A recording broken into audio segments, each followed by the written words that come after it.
whawhelo I atu I lau whaafonga anga ile nei fo I tae au mā lole fo lau, alo mai o Talalau Radio Samoa.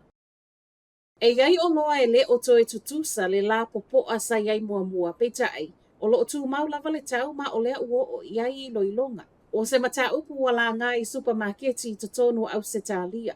Ma o lea ua sawai ma le talo sanga I supermarketi I New Zealand nei, wata tau ona wha manino tu langa nei. Fai mai le pulisili o Consumer NZ John Duffy e tatau I supermarketi o na iai se wha ailo ilo I wha pipi I whata nei iai o loa o wha asolo ina la iti le wha pepaina. A wale sila fia e tangata wha atau.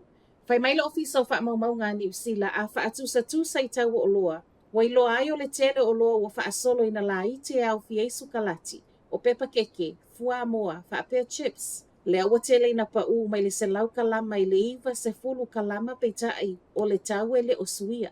O se mata upu wala ngā mai ai le taimi o lo o whaatali se whaai ungal ka peneta I le vaiaso a sau I awala e fo I ai whaafita auli o lo o whaafai tai o na ofi mai se isi supermarketi lo na tolu I to tonu o New Zealand. Le ai se wing o le whaamalo si o whanau a o ngai avel mata upu o lo o hao tawina I tala anga o New Zealand ma na nganu.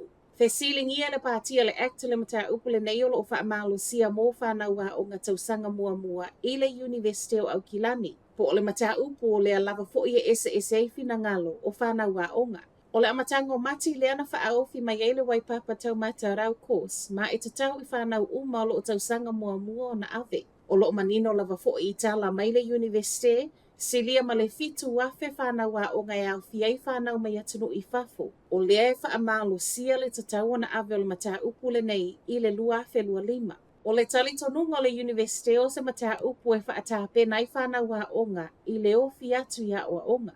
Peita I mai le so o upu a o a onga le act, wa ia whaatalo sangaina le University o whaamuta nei lea mata upu. E le te tau fuho na whaamalo sia international students e totongi le whaitau wafe mō se mata upu. E le au ngā mo I lātou mā lātou wa o ngā ai mai se, o a lātou ngā luenga I le lumanai.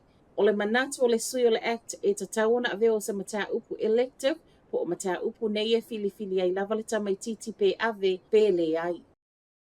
Ua tautino le perese tene o le asosia leo Chris Cahill o lo o whaatupu la ia soli ngātu la fono wha o ngai la au mālosi I New Zealand. Ma ele o mea uma o lo o ripotia. O le whae unga le vaiaso tālu aina tā ua mai ai o so wha inga e wha whetau wa ina I la au mālosi. Ma o le au fiai ma le tasi wa mali wai le to o tasi lea na whai ai le au. O le tangata lata mai wa uma le soifua o no lea na whana.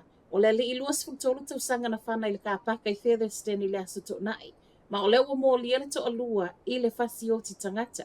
Whai mai ele perese tene o le mea moni e le o mea uma o lo o ripotia. Ma o lo o lama tia ai ma le soifua o tangata lautele.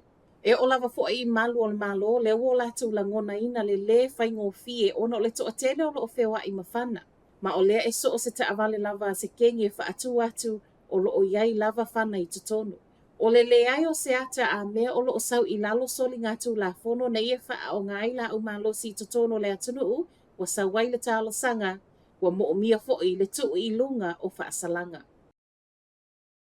Ave leo le tamakala I estete ona o ana wha mtalanga tau wha matau.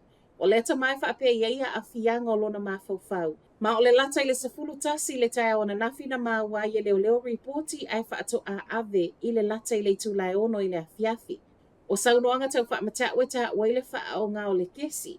Ma o le toa telo tua oina toe moli mau I le Herald wa wha alia le fia ona e fōlinga mai e le o mau e lea tamatonga fitinga male fesoa soani na te mo mia mō lona mawhau. Ma tala wha ai u? To a tele tangata kiwi wa silia ma le onos fulu lima tausanga ai olo o whai ngā luenga pea. Wha maumaunga mai le vaenga o wha maumaunga lo o ilo aia lata I le lua se lau wafe tangata New Zealand onos fulu lima tausanga pe silia tu foi. O le olo o ngā lulu e pea I le taimi nei. I leo whai numera o le lata I le iwa se fulu wafe o tangata wa silia ma le taifitu se fulu tausanga. I tu ai ngā luenga o lo o ngā lulu e ai. O le alava I ei nisi o lo o ngā lulu e ngā luenga mamafa whaatasi. A nisi o lo o ngā lulu e ngā luenga o lo o tele I na vave wha mawai mai ei nisi. I le whaasolo atu le taiiwa se fulu tausanga o leo o ripotia mai ai. E awhe lua se lau lima se fulu ma le fitu. Ma o nisi o I lātou nei o pule o kamupani po o lo o ngā lulu e fo I volunteer. O se tasi o tangata matua lunga o le ona sfulima tau sanga ma o lo unga lue pea o le sui pa le mia o New Zealand, Winston Peters. Talanala Radio Samoa, manuia le tae au.